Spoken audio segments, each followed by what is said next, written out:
कानपुर सदर तहसील के दोनों गेट पर दिव्यांगजनों ने चारपाई डालकर बैठ गए और तहसील के लेखपालों पर भ्रष्टाचार का आरोप लगाते हुए नारेबाजी करने लगे। दिव्यांगजनों के प्रदर्शन के चलते तहसील में आने वाले लोगों को काफी दिक्कतों का सामना करना पड़ रहा है। राष्ट्रीय दिव्यांग पार्टी के जिला अध्यक्ष वीरेंद्र कुमार ने बताया कि तहसील सदर के लिए लेखपाल मनमाने ढंग से विकलांगों के इनकम सर्टिफिकेट में गलत रिपोर्ट लगा रहे हैं, जिससे उनको किसी भी सरकारी योजना का लाभ नहीं मिल पा रहा है।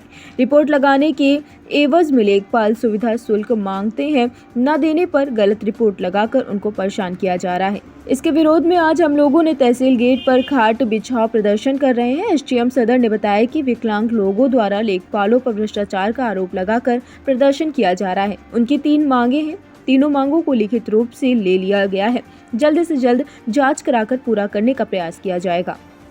संवाददाता मनीष वर्मा की खास रिपोर्ट।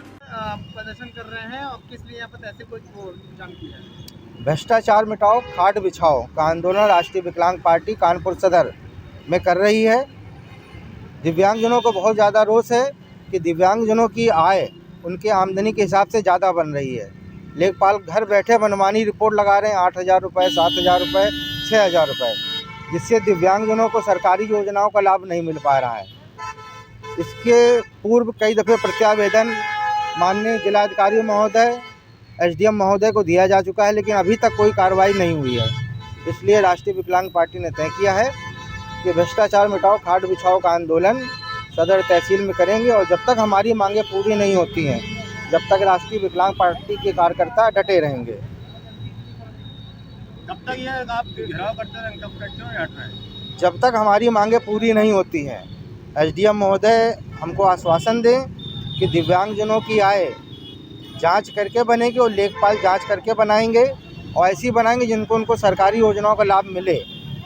इस आश्वासन के बाद ही राष्ट्रीय विकलांग पार्टी अपना प्रदर्शन खत्म करेगी। आज विकलांगों ने तहसील सदर घेराव किया था, क्या मांगे थी और क्या सोल्यूशन निकाला गया? जी, कुछ दिव्यांगजनों ने तहसील का जो रोड था उस पर कुछ खाट वगैरह लगा दी थी, तो उनके जो प्रतिनिधि थे उनसे हमने ज्ञापन लिया है। उनकी 2 मांगे थी मुख्यतः, एक आय प्रमाण पत्र से रिलेटेड थी। उनका कहना था कि शायद आय प्रमाण पत्र में उनकी आय थोड़ी ज़्यादा दिखाई जा रही है, तो हमने किसी और दूसरे क्षेत्रीय लेखपाल से दोबारा पुनः हम जाँच करा लेंगे और उनकी सूची उनसे मांग ली है। जिन जिन चीज़ों में उनको दोबारा जांच करानी है तो उसकी वो सूची हमें उपलब्ध करा देंगे। दूसरा था आसरा आवास के संबंध में उनकी मांग थी कि दोबारा पुनः जांच करा ली जाए, तो उस संबंध में भी उनसे बात हो गई है कि वो सूची हमें उपलब्ध करा दें, जिससे कि हम उसका पात्रता की पुनः जाँच करा लें। इससे अगली बार जब आसरा आवास निकलेंगे तो उनको किसी तरह की कोई कठिनाई का सामना ना करना पड़े। प्रदर्शन क्यों किया है? देखिए, राष्ट्रीय दिव्यांग पार्टी लंबे समय से तहसील के लेखपालों की मनमानी के खिलाफ लिखा पढ़ी कर रही थी। जब तहसील के अधिकारियों ने हमारी आवाज नहीं सुनी, उन्होंने गलत कर रहे लेखपालों पे कार्रवाई नहीं की, तो मजबूरी में खाट बिछाओ और भ्रष्टाचार मिटाओ आंदोलन के तहत खटिया बिछानी पड़ी। कल शाम से माननीय ज्वाइंट पुलिस कमिश्नर द्वारा हमसे संवाद स्थापित किया जा रहा था, वार्ता बराबर चल रही थी। वार्ता के बाद जब उनको ये लगा कि मामला गंभीर प्रवृत्ति का है, तब उन्होंने कहा कि सवेरे आ जाइए 10 बजे, हम बैठ के बात करते हैं। उन्होंने डीएम साहब से बात की और अधिकारियों से बात की। आज जब सवेरे वार्ता हुई तो वार्ता में उन्होंने फिर दोबारा अधिकारियों से बात की। उसके बाद एसडीएम तहसील सदर के पास उन्होंने मुझको भेजा और भेजने के बाद अभी वार्ता हुई है।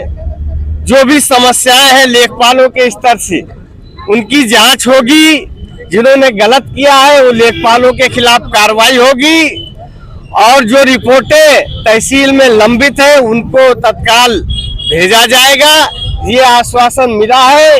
इस आश्वासन के आधार पर राष्ट्रीय दिव्यांग पार्टी ने अपना आंदोलन समाप्त कर दिया है। अगर मांगे ना हुई तो फिर अगला कदम क्या? अगर मांगे नहीं हुई तो यही तहसील में फिर खटिया अनिश्चितकालीन बिछेगा। इसके अलावा कोई विकल्प नहीं। आवास संबंधी जो समस्याएं थी उसके लिए क्या क्या समाधान दिया?